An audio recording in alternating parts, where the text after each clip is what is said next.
Hello friends, so today we will discuss the Indian Council Act of 1892.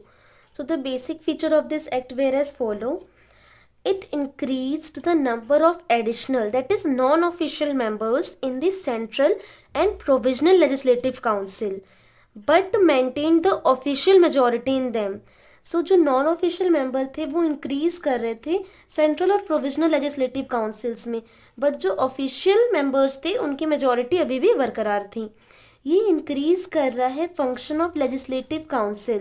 Legislative councils के जो functions थे वो increase हो रहे हैं. जैसे कैसे वो दे रहे हैं power of discussing the budget and addressing questions to the executive.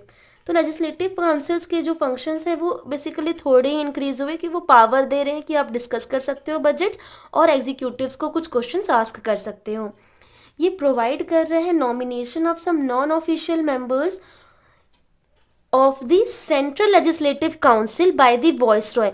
Nomination होगा नॉन ऑफिशियल मेंबर का सेंट्रल लेजिस्लेटिव काउंसिल में किसके द्वारा? वॉइसरॉय के द्वारा. और किसके रिकमेंडेशन से?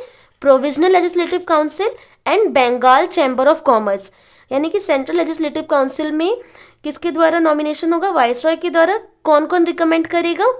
Recommendation legislative council, provisional legislative council और Bengal chamber of commerce. When it comes to provisional legislative council, तो प्रोविजनल लेजिस्लेटिव काउंसिल में गवर्नर अपॉइंट करेंगे non official members by the recommendation of 6 है इसमें ना. बेसिकली डिस्ट्रिक्ट बोर्ड हो गया, municipality हो गया, यूनिवर्सिटी हो गया, ट्रेड एसोसिएशन हो गया, जमींदार्स हो गया और चैम्बर्स हो गया.